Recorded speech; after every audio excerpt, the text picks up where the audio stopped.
नमस्कार। सर आपने माता जी की रिपोर्ट देखी?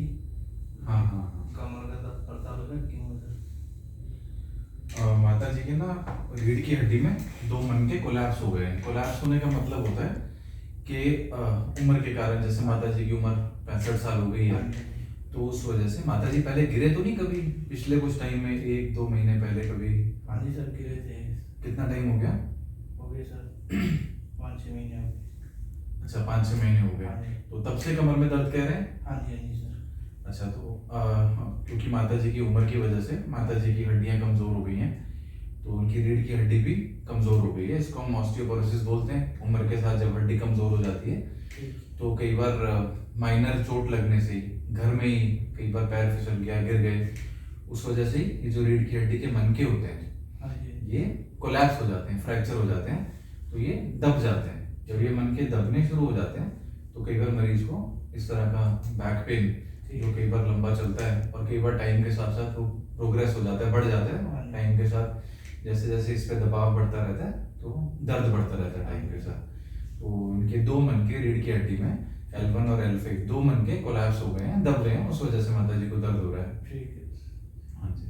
तो सर इसका बहुत दवाई लेनी पड़ेगी या कुछ ऑप्शन है इसका सोल्यूशन?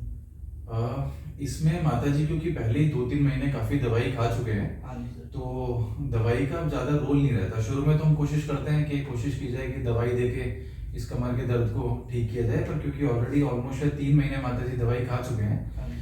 तो अभी दवाई का ज्यादा रोल नहीं रहता। इसमें हम एक छोटा सा प्रोसीजर होता है, एक सर्जिकल प्रोसीजर होता है जिसको हम वर्टिब्रोप्लास्टी कहते हैं या फिर काइफोप्लास्टी कहते हैं। दो प्रोसीजर्स हैं, अलग अलग है दोनों। तो ये दोनों करके हम ये जो मनके उनके दब गए हैं, कोलैप्स हो गए हैं, उसके अंदर हम यहाँ साइड से जाते हैं, इसके अंदर बोन सीमेंट डाल देते हैं। जो मन का कोलैप्स हो गया, दब गया है, उसके अंदर बोन सीमेंट डाल देते हैं, जिससे ये मनके में थोड़ी ताकत वापस आ जाती है। तो ये दो प्रोसीजर है, वर्टिब्रोप्लास्टी और काइफोप्लास्टी। इसमें से हमें एक ऑप्शन सेलेक्ट करके ये कुछ करना पड़ेगा, इस तरह का एक ऑपरेशन। उसके बाद ही उम्मीद है कि थोड़ा दर्द में आराम आएगा। सर कितने दिन में दाखिल रहना पड़ेगा हॉस्पिटल में? कितने दिन? नॉर्मली नॉर्मली हम सेम डे छुट्टी कर देते हैं। और कितना खर्चा आएगा ये भी सर? वर्टिब्रोप्लास्टी और काइफोप्लास्टी दो प्रोसीजर है, दोनों प्रोसीजर के खर्चे थोड़े अलग हो जाते हैं। ठीक। वर्टिब्रोप्लास्टी में हम क्या करते हैं, वर्टिब्रोप्लास्टी में अब जैसे ये मनका है, ये आगे का हिस्सा है, ये पीछे का है, ये बैक है, हमारी बैक साइड है, और ये आगे है, फ्रंट होता है। वर्टिब्रोप्लास्टी में हम यहाँ से, ये पेडिकल होते हैं रीढ़ की हड्डी में, जो वर्टिब्रा है उसका पार्ट होता है, यहाँ से साइड से जाते हैं, एक नीडल अंदर जाती है, ये नीडल अंदर जाके डायरेक्ट वर्टिब्रा के अंदर चली जाती है, बॉडी के अंदर, और हम इसमें सीमेंट इंजेक्ट कर देते हैं, सीमेंट डाल देते हैं। इसको बोलते हैं वर्टिब्रोप्लास्टी। दूसरा प्रोसीजर क्या होता है, काइफोप्लास्टी। उसमें भी हम ऐसी नीडल से अंदर जाते हैं, अंदर एक हमारे पास एक इंस्ट्रूमेंट होता है, उसमें एक बैलून लगा होता है, गुब्बारा। हम अंदर जाके इस गुब्बारे को फुला देते हैं थोड़ा सा। फुलाने के बाद वो अंदर एक ज्यादा स्पेस बन जाती है, वो ज्यादा स्पेस में हम ज्यादा सीमेंट इंजेक्ट कर सकते हैं। तो जब हम काइफोप्लास्टी करते हैं तो हम यहाँ अंदर जाके इसमें गुब्बारा इन्फ्लेट करके, बैलून इन्फ्लेट करके अंदर जगह बना के सीमेंट इंजेक्ट कर देते हैं, जिससे ज्यादा सीमेंट जाता है, और ये जो वर्टिब्रा, जो मनका जो दब गया है, कोलैप्स हो गया है, इसकी हाइट को भी थोड़ा सा हम दोबारा रिस्टोर कर देते हैं इसकी हाइट भी बढ़ा सकते हैं। तो हमारे पास काइफोप्लास्टी में ये एडवांटेज रहता है कि हम इसकी हाइट भी बढ़ा सकते हैं, पेन रिलीफ भी बेटर होता है, और ज्यादा सीमेंट इंजेक्ट करते हैं तो पेशेंट को आगे आने वाले टाइम में पेन भी कम होता है। और यूजुअली हम वर्टिब्रोप्लास्टी जो होती है, जिसमें सीधा सीमेंट इंजेक्ट किया जाता है, हम उसको लोकल एनेस्थीसिया में करते हैं, बेहोश नहीं करते मरीज को। और जो वो काइफोप्लास्टी होती है, जिसमें हम बैलून इन्फ्लेट करते हैं, उसमें यूजुअली हम मरीज को बेहोशी देके और फिर ये प्रोसीजर करते हैं। सर इसमें कितना दिन आराम, कितने दिन बाद माता चल फिर सकते हैं इसे?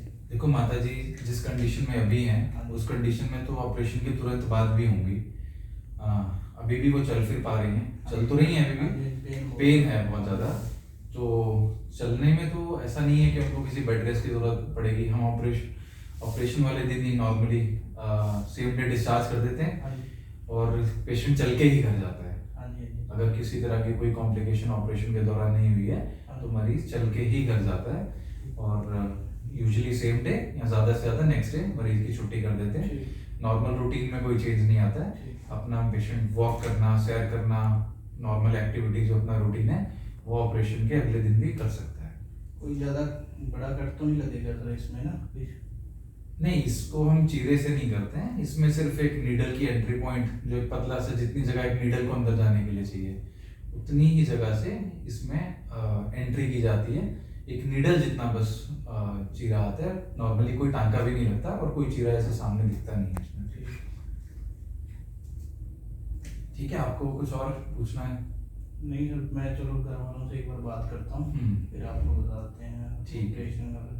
ठीक है। ठीक है, थैंक यू।